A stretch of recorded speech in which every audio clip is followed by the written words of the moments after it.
है ना, हम जो ट्रेडिशनल तरीके पर चला रहा है उसी हिसाब से हम अपनी खेती कर रहे हैं। लेकिन हम जानते हैं कि कितनी तरक्की, खेती में कितनी तरक्की हो चुकी है, कितनी तरक्की हो चुकी है।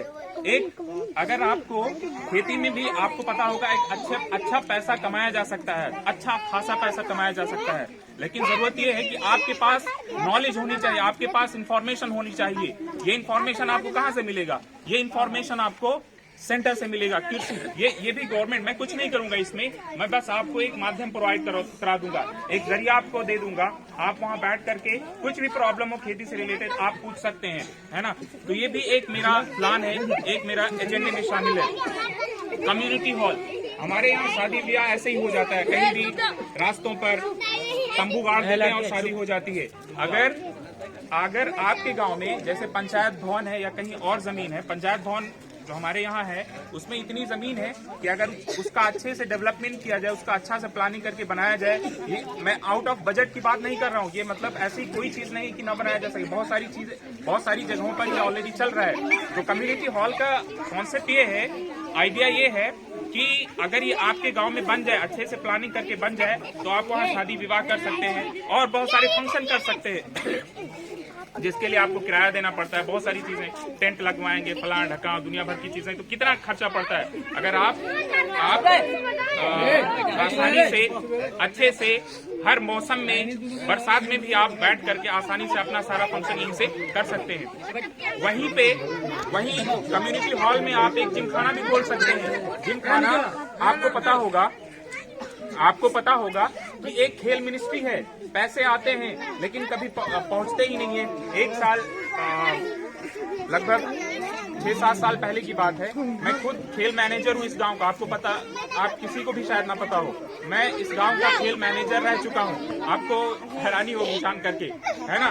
तो बहुत सारा सामान अभी भी रखा हुआ है, बहुत सारा सामान, जैसे जिम करने की मशीन है, वॉलीबॉल के लिए बॉल मिली थी और बहुत सारे खेल के सामान मिले थे।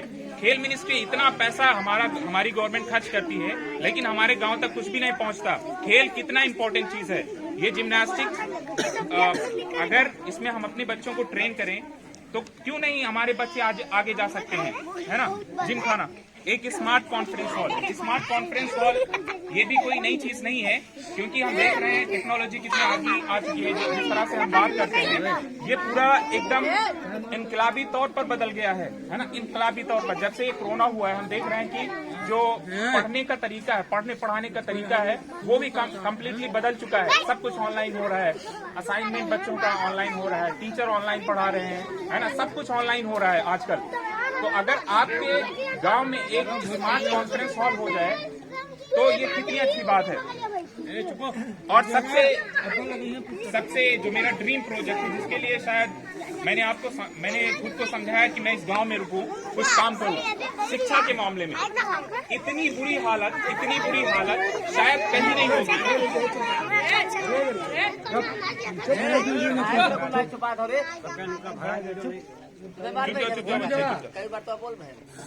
चुपो हाँ। तो जिसके लिए मैंने खुद को मनाया, है ना, मेरा माशाल्लाह फ्यूचर बहुत अच्छा है। लेकिन जब मैं देखता हूँ अपने गांव को, जिस तरह से हम लोग बटे हुए हैं खानदान में, इलाके की बुनियाद पर, भीकमपुर पुरवा की बुनियाद पर, है ना, ये अगर ऐसे ही चलता रहा, हमारी सुई ऐसे ही अटकी रही, तो समझ लीजिए हमारा कुछ होने वाला नहीं, कुछ भी कल्याण होने वाला नहीं है। हमारे बच्चे हमेशा ही मजबूर रहेंगे। हमारी जो सोच है, हम ये जो जहर अपने बच्चों के दरमियान ट्रांसफर कर रहे हैं, है ना, हम समझ ही नहीं, मैं इसको समझने से बिल्कुल कासिर हूँ, समझ ही नहीं पाता हूँ क्या कि ये भीकमपुर और पुरवा है क्या चीज है। एक ही ग्राम है, ये क्या है, कोई इसका जवाब अच्छे से मुझे नहीं दे पाया। बस चल रहा है, इनकी दुश्मनी उनकी दुश्मनी, 10 साल 20 साल पहले की बात करते हैं। अरे आज की बात करो, आपके वजूद के खतरे हैं आप पर आज। तो जिसके लिए मैंने खुद को बनाया है वो शिक्षा है। तो शिक्षा में मैं क्या करने वाला हूँ, ये कुछ आंकड़े हैं। एक स्कूल काउंसलिंग सेंटर का कॉन्सेप्ट ये है कि जैसे हमारे बच्चों को पता नहीं होता कि क्या करना है उनको, कौन से आगे चल करके क्या बनना है ना, हमारे यहाँ कौन सा सब्जेक्ट लेना है। मेरे बच्चे के अंदर ये काबिलियत है कि वो डॉक्टर बने या इंजीनियर बने या कहाँ अच्छे स्कूल हैं, कहाँ अच्छे कॉलेजेस हैं, इन सारी चीजों को बताने वाला हमारे गांव में कोई है ही नहीं, कोई नहीं है ना। तो अगर कहीं भी जाएं, आपका बच्चा अगर कहीं अच्छे स्कूल में पढ़ता होगा हैदराबाद में या कहीं भी, तो वो जानते होंगे कि हर जगह अच्छे स्कूल में एक काउंसलिंग सेंटर होती है, जहाँ पे बच्चों को गाइड किया जाता है, जहाँ पे बच्चों को बताया जाता है कि वो डॉक्टरी लाइन में जाए या इंजीनियर बने या किसी और लाइन में जाए, है ना। तो ये सारी चीजें बतानी बच्चों को बहुत ही जरूरी है। तो स्कूल और काउंसलिंग सेंटर की स्थापना भी बहुत जरूरी है।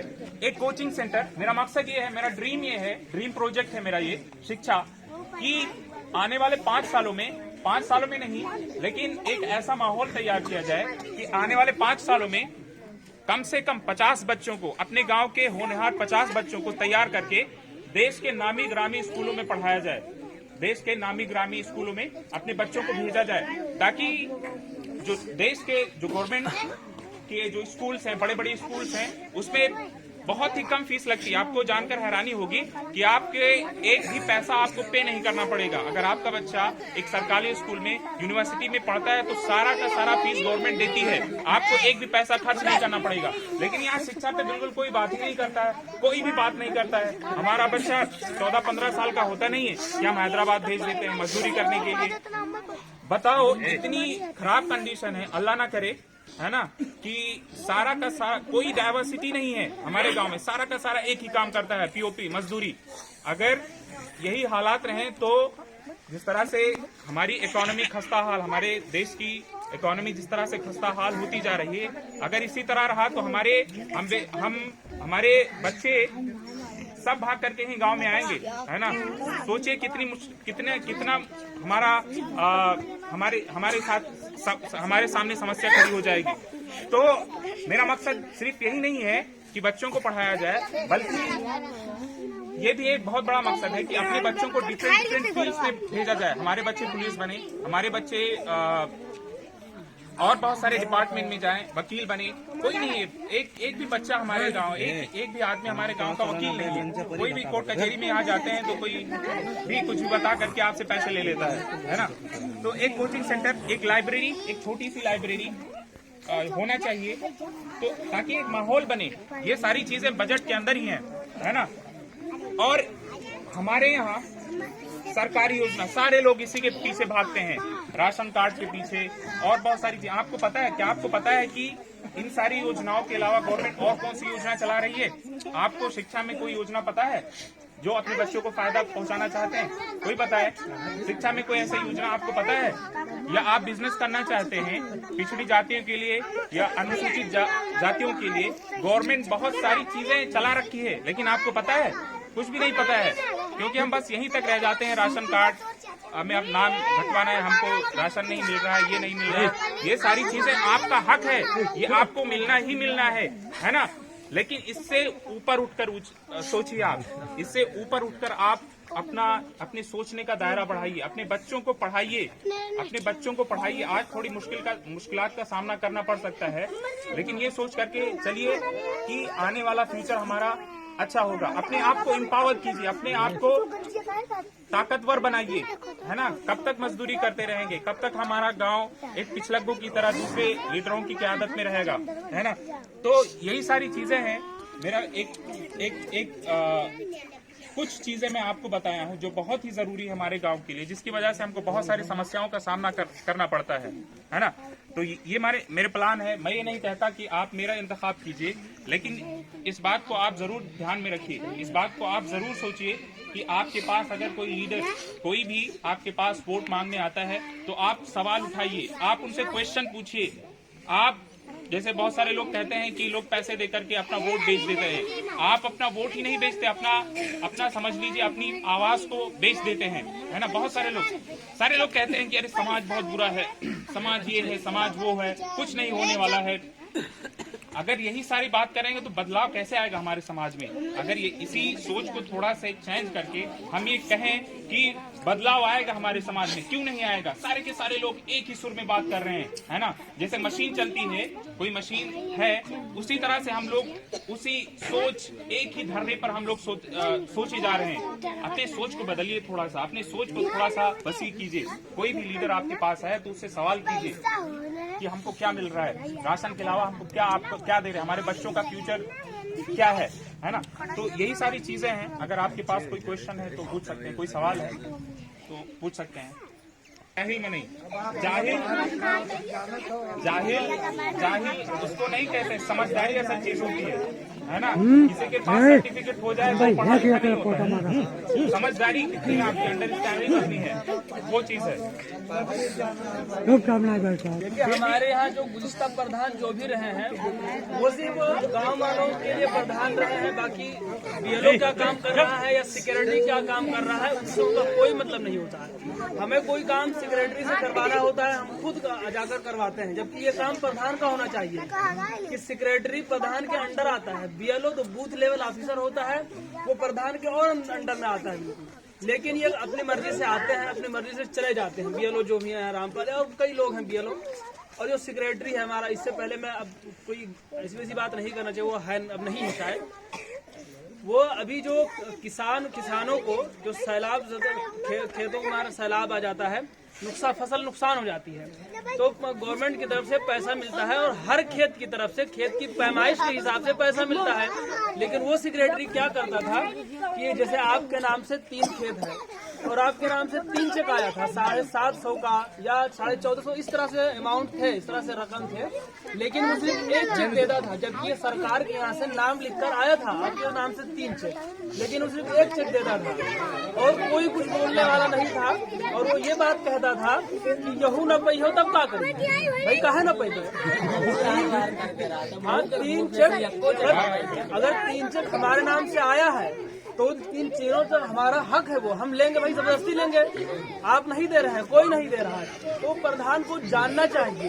और प्रधानी आप सब लोग हमसे बड़े हैं, प्रधानी आती रहेगी जाती रहेगी, लोग आते रहेंगे जाते रहेंगे, लेकिन हमारी आवाज या हमारा हक जैसे दबा कुछ चला आ रहा था वैसे ही चले आ जाता रहेगा। जब तक आप नहीं बदलेंगे आपकी सोच नहीं बदलेगी।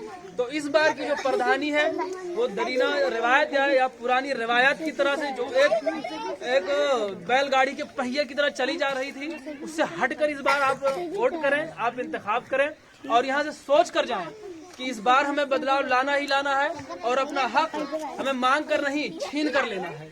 इन्हीं सब बातों के साथ मैं इस प्रोग्राम को खत्म करना चाहता हूँ। सवाल पूछना सीखिए, आपको सीखना पड़ेगा ये, ठीक है।